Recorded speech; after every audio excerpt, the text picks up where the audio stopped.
आप एग्जामिनेशंस के लिए प्रिपेयर कर रहे हैं, चाहे कोई भी एग्ज़ाम हो, गवर्नमेंट के एग्ज़ाम हो, आपकी स्कूल की एग्ज़ाम्स हो, कॉलेज के एग्ज़ाम्स हो, या कोई भी एग्जामिनेशन के लिए अगर आप प्रिपेयर कर रहे हैं पर आप कंसंट्रेशन नहीं कर पा रहे हैं, या फिर आप जो पढ़ रहे हैं वो आपको याद नहीं रहता है, या फिर जब आप एग्जामिनेशन के लिए लिखने की शुरुआत करते हैं तो आपने जो पढ़ा है वो आपको रिकॉल नहीं हो पाता है, या फिर आपको वो याद नहीं आ पाता है, तो ये वीडियो है आपके लिए। हाय, मेरा नाम है धवल नायक, मैं हूँ एस्ट्रोन्यूमरोलॉजिस्ट। मेरी ये यूट्यूब चैनल है। अगर आपने आज तक मेरी यूट्यूब चैनल को सब्सक्राइब नहीं किया है तो ज़रूर कर लीजिएगा। मैं इसी तरह से अलग अलग टाइप की रेमेडीज़ के वीडियोज़ आपको देता रहूँगा, कुछ एजुकेशनल बातें भी मैं आपको बताता रहूँगा।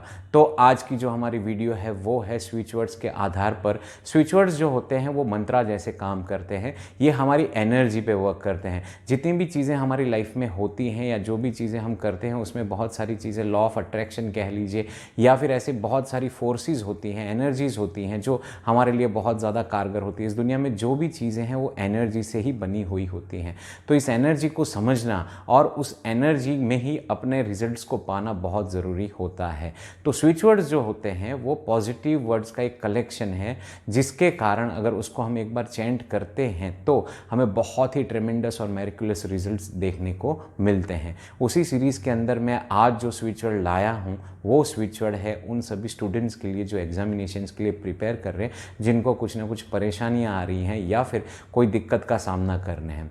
मैं आज आपको 2 स्विच वर्ड बताऊंगा। ये स्विच वर्ड जो हैं वो आपको मॉर्निंग में उठते ही चेंट करना है। अगर आप इसको लिखते हैं तो बहुत अच्छी बात है। अगर आप इसको लिखना चाहते हैं तो मिनिमम आप 28 टाइम्स लिखिए, 45 टाइम्स भी लिख सकते हैं, 108 टाइम्स भी लिख सकते हैं। लिखने के लिए आप ब्लू कलर की पेन का उपयोग कर सकते हैं। चेंटिंग आप कभी भी कितनी भी बार चाहे उतनी बार आप कर सकते हैं। अगर आपको रिजल्ट्स अच्छे मिलने शुरू हो जाते हैं, अगर आपकी मेमोरी बढ़ना शुरू हो जाती है तो आप इसकी फ्रीक्वेंसी जो है उसे बढ़ा भी सकते हैं।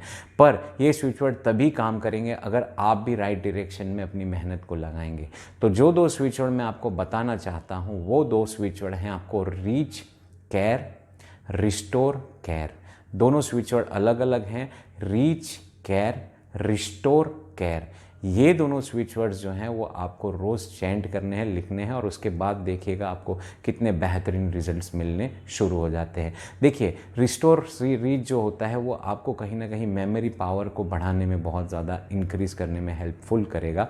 और रीच केयर जो है ना, वो जो आप जो भी पढ़ रहे हैं ना, वो पढ़ने के बाद उसको प्रॉपर वे में माइंड में सेट करके एग्जामिनेशन में याद करके लिखने में आपको बहुत ज़्यादा हेल्पफुल करेगा।